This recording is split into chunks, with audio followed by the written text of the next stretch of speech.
Hi everyone, welcome to Cricket Venkatesh. Virat Kohli Rohit Sharma international career మొత్తానికే ముగిసిపోనుందా అంటే ఈరోజు వస్తున్న కొన్ని వార్తా కథనాల ప్రకారం అదే కరెక్ట్. ఎందుకంటే దైనిక్ జాగరణ ఒక హిందీ పత్రిక ఉంది. దాంట్లో వాళ్ళు ప్రముఖంగా ప్రచురించింది ఏంటంటే ఈ ఏడాది అక్టోబర్లో అక్టోబర్ 19th నుంచి 25th వరకు మనం ఆస్ట్రేలియా వెళ్ళి 3 వన్డే ఇంటర్నేషనల్స్ ఆడబోతున్నాం. ఆ సిరీస్ ఈ వెటరన్స్ ఇద్దరికి రోహిరాట్ ఇద్దరికి కూడా ఆఖరి ఇంటర్నేషనల్ సిరీస్ కాబోతుంది కావచ్చు అని చెప్పి దైనిక్ జాగరణ ఈరోజు ప్రముఖంగా రాసింది. దాన్ని widely reported by in all other websites. ఈరోజు మార్నింగ్ నుంచి నాకు అవే వస్తున్నాయి. అవన్నీ చూసిన తర్వాత దాంట్లో మనకి ఎలాంటి అఫీషియల్ కన్ఫర్మేషన్ లేదు దాన్ని. కానీ ఇటీవలి మన ఎక్స్పీరియన్స్ ఏంటంటే ఇండియన్ క్రికెట్ బోర్డ్ బీసీసీఐ వాళ్ళు ఏం చేస్తారంటే కొన్ని సెలెక్టివ్ లీక్స్ ఇస్తారు. అంటే మనం ముందుగానే ప్రిపేర్ చేస్తారు, మెంటల్గా ప్రిపేర్ చేస్తారు. సో బాబు ఇది జరగబోతుంది, మీరు సడన్ ఇంపాక్ట్ ఫీల్ కావద్దు, మీకు తగిలే దెబ్బని సాఫ్టన్ చేయడం, కాస్త మెల్లగా చిన్న చిన్న దెబ్బలు కొట్టి షుగర్ కోటెడ్ పిల్లగా మీకు దెబ్బలు కొట్టడం అనమాట. సో అలాంటిది ఏమైనా జరిగిందేమో అని అనిపిస్తుంది. అది నిజం కావచ్చు, నిజం కాకపోవచ్చు. కానీ ఆ వార్త అయితే ఇప్పుడు మనం అనుకుంటాం కదా, ఎప్పుడు వాడే ఒక అరిగిపోయిన మాట ఉంటుంది, నిప్పు లేనిదే పొగరాదని చెప్పి. సో ఎక్కడో నిప్పు అయితే ఉన్నట్టుగా ఉంది. Could be a possibility. ఎందుకంటే బీసీసీఐ లాజిక్ వాళ్ళు చెప్పిన దాని ప్రకారం ఏంటంటే 2027లో సౌత్ ఆఫ్రికా, జింబాబ్వే, నమీబియాలో వన్డే వరల్డ్ కప్ జరగబోతుంది. సో ఈ వెటరన్స్ ఇద్దరు అప్పటి వరకు ఆడగలరా? వాళ్ళు ఒకటే ఫార్మాట్ ఆడుతున్నారు. వాళ్ళు అంతవరకు ఫిట్నెస్ మెయింటైన్ చేసుకుంటూ highest level of quality of cricket maintain చేసుకుంటూ ఆ స్టాండర్డ్స్ మెయింటైన్ చేసుకుంటూ అప్పటి వరకు ఉండగలరా? వాళ్ళు యంగ్స్టర్స్ ఉన్నారు కదా, వాళ్ళకి ఇంకా ఎంబోల్డెంట్ అంటే ఇంకా వాళ్ళు చాలా గట్టిగా నిర్ణయం తీసుకోవడానికి కారణం ఏమవుతుందంటే బీసీసీఐ తరఫు నుంచి I'm not blaming any individuals for this. మొన్న మనం ఇంగ్లాండ్ వెళ్ళినప్పుడు చాలా మామూలు టీంతో వెళ్ళాం, చాలా ఇన్ఎక్స్పీరియన్స్ టీంతో వెళ్ళాం. అయినా కూడా మనం ఆ సిరీస్ని ఇంగ్లాండ్ గడ్డపైన మనకు అరుదుగా మనం ఓడిపోకుండా వెనక్కి వస్తాం. గెలవడం అనేది మరీ అరుదు, చాలా చాలా అరుదు. ఓడిపోవడం కూడా డ్రా చేసుకురావడం కూడా చాలా రేర్గా జరిగే పరిస్థితి. కానీ మనం డ్రా చేసుకుని వచ్చాం ఇంగ్లాండ్ వెళ్ళి. Inexperience batting, inexperience bowling attack. దాంతో ఈ ఫార్మాట్లో కూడా వీళ్ళని పంపించేసి మనం కొత్త టీంని తయారు చేసుకోవచ్చు కదా వన్డే వరల్డ్ కప్ కూడా అనే ఒక ఫీలింగ్ ఉంటుంది. సో మనం ఈ ఓల్డ్ బ్యాగేజ్ని అంతా పక్కన పెట్టేద్దాం, కొత్తగా ఫ్రెష్గా వెళ్దాం అనే ఒక ఫీలింగ్ ఉంటుంది. సో దాని రిజల్ట్ ఇది కావచ్చు. వాళ్ళిద్దరూ దానికి విల్లింగా లేదో మనకు తెలియదు. ఎందుకంటే అక్కడ ఆ సైడ్ నుంచి మనకు అలాంటి ఇన్ఫర్మేషన్ లేదు. ఛాంపియన్స్ ట్రోఫీ టైంలోనే there was a talk, champions trophy మనం గెలిచినప్పుడే మరి ఆ ఫార్మాట్ నుంచి కూడా వీళ్ళిద్దరు రిటైర్ అవుతారా అని అనుకుంటే అలా కాలదేం లేదని చెప్పి అప్పుడు రోహిత్ శర్మ కూడా చెప్పాడు. So they wanted to continue, బహుశా they want to continue even now. ఇప్పటికి కూడా వాళ్ళు కంటిన్యూ అవుదామని అనుకుని ఉండొచ్చు. కానీ క్రికెట్ బోర్డు దృష్టిలో ఇలా ఉంది అని మనకి దైనిక్ జాగరణ రిపోర్ట్ చెప్తుంది. It could be true, it could not be true, but it could happen, చెప్పలేము. ఎందుకంటే ఆస్ట్రేలియా క్రికెట్ బోర్డు కూడా వాళ్ళు ప్రిపేర్ చేస్తున్నారు ఏంటంటే వీళ్ళిద్దరికీ ఒక మంచి సెండ్ ఆఫ్ ఇద్దాం. ఎందుకంటే వాళ్ళనేది వాళ్ళ ఇంటర్నేషనల్ క్రికెట్ అని కాదు, ఆస్ట్రేలియా క్రికెట్ బోర్డు ప్లాన్ చేస్తుంది ఏంటంటే ఈ ప్రముఖులు ఇద్దరు మోడర్న్ డే గ్రేట్స్ ఇద్దరు కూడా నెక్స్ట్ మళ్ళీ ఆస్ట్రేలియా వచ్చే అవకాశం తక్కువ. ఎందుకంటే ఆస్ట్రేలియా మనం ఇటీవల కాలంలో వెళ్ళట్లేదు.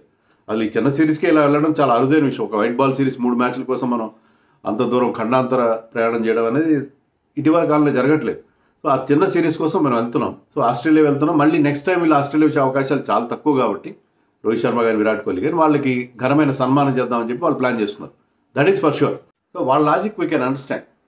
నెక్స్ట్ టైం మళ్ళీ వాళ్ళు వచ్చే అవకాశం ఉండకపోవచ్చు అని చెప్పి అంటున్నారు కాబట్టి సో దట్ ఈస్ ఫైన్. కానీ దానికి దీనికి లింక్ పెట్టాల్సిన అవసరం లేదు. ఇంకోటి ఏంటంటే బీసీసీఐ కొత్త మ్యాండేట్ ప్రకారం మీరు కనుక ఇంటర్నేషనల్ క్రికెట్ ఆడాలంటే డొమెస్టిక్ టోర్నమెంట్స్ ఆడాలి. సో ఏడాది డిసెంబర్లో విజయ్ హజారే ట్రోఫీ జరుగుతుంది. దాంట్లో విరాట్ కోహ్లీ ఢిల్లీ తరఫున, ముంబై తరఫున రోహిత్ శర్మ ఆడాలి. మరి ఆడతారు వాళ్ళు డొమెస్టిక్ టోర్నమెంట్ ఆడి లాస్ట్ ఇయర్ రంజీ ట్రోఫీ సీజన్లో ఆడడం చూసాం మనం. అలాగే డొమెస్టిక్లో ఆడతారా లేదా దాని మీద మనకు ఆధారపడి ఉంటుంది. వీళ్ళు సరే ఆస్ట్రేలియా సిరీస్ అప్పుడు రిటైర్ అయితే ఓకే, రిటైర్ కాకపోతే డొమెస్టిక్ కూడా ఆడారు అనుకోండి, they want to continue their series, their international career. వాళ్ళైతే మేమైతే కంటిన్యూ అవుదాం అనుకుంటాం అనే పరిస్థితి మనకు అనిపిస్తుంది. అప్పుడు తెలుస్తుంది మనకి. ఒకవేళ వాళ్ళు విజయ్ హజారే ట్రోఫీ ఆడి ఆస్ట్రేలియా సిరీస్ తర్వాత ఎలాంటి రిటైర్మెంట్ ప్రకటించకుండా ఆడుతుంటే ఏంటంటే they my feel like continuing. వాళ్ళు కనుక వన్డే మ్యాచ్లు ఆడితే వాళ్ళు 2027 వరల్డ్ కప్ ఆడే పరిస్థితి ఉంటేనే వాళ్ళు వన్డే ఇంటర్నేషనల్స్లో కొనసాగారు. మేము ఆడగలము అని వాళ్ళకే వాళ్ళు కాన్ఫిడెంట్గా ఫీల్ అయ్యి అంతవరకు ఫిట్గా ఉంటాము, ఆడతామని ఫీల్ అయితేనే వాళ్ళు కంటిన్యూ కావాలి. లేకపోతే దెర్ ఇస్ నో మీనింగ్. ఎందుకంటే మీరు నెక్స్ట్ వరల్డ్ కప్ ఆడినప్పుడు ఇండియా ఆడే అతి కొద్ది, ఎందుకంటే వన్డే మ్యాచ్లు బాగా తగ్గిపోయినాయి. వన్డే మ్యాచ్లకి ఇప్పుడున్న ఆదరణ ఏ క్రికెట్ బోర్డు కూడా ఇష్టపడలేదు వన్డే మ్యాచ్లు, ఎందుకంటే అవి నుంచి వచ్చే మనీ చాలా తక్కువ ఇటీవల కాలంలో. సో అందుకని వాళ్ళు కనుక ఆడాలి అంటే 2027 వరల్డ్ కప్ కూడా ఆడాలంటేనే వాళ్ళు they should continue, otherwise there is no point.